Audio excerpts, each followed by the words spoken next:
If you live in a society or environment which is not faith-based, there are two things to observe.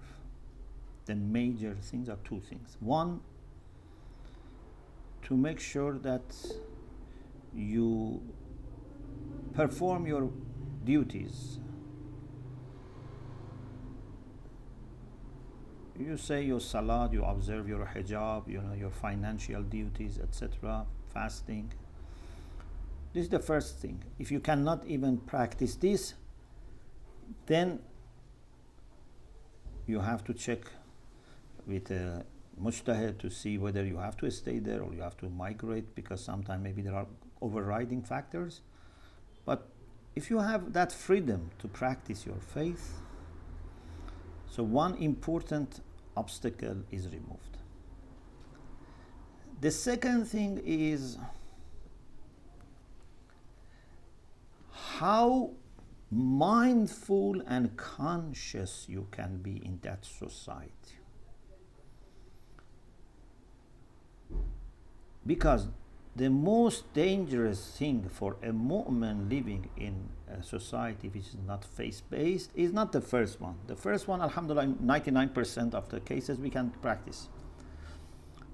The second thing is the most important thing, that living while you are surrounded with lots of attractions of dunya and people who just think about dunya, you may lose your mindfulness of Allah, your consciousness of Allah. If you are someone who is alert and is mindful of Allah in that society, so don't worry, inshallah, and just continue, and inshallah your presence there would be inspiring others as well. But if you see your level of consciousness is going down, you are becoming like others around, just thinking about money and comfort and house and car and holidays and etc., without knowing what is your responsibility towards Allah and Imam Zaman, then you have to get worried.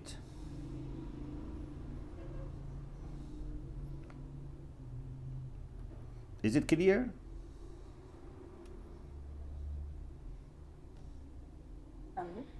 Sure, it's clear, but furthermore, like how we can be mindful, but it still affects our nafs, true?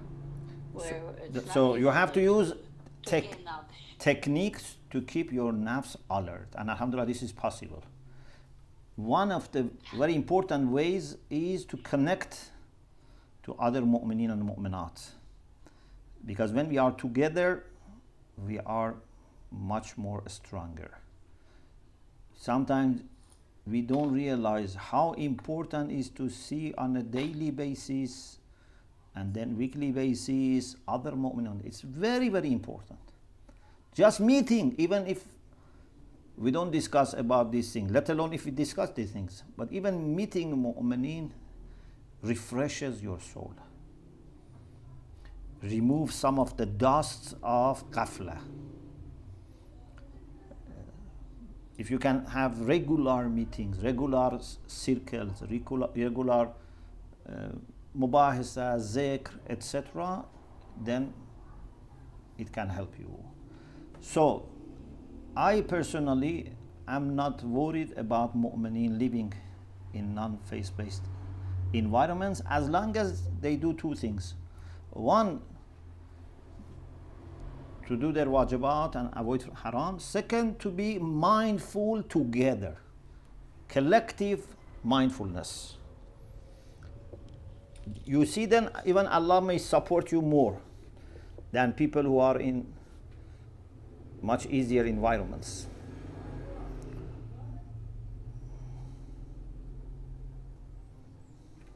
Wonderful. Thank you very much. May Allah bless you. Thank you. Thank you. Thank you. Allah Fatkum.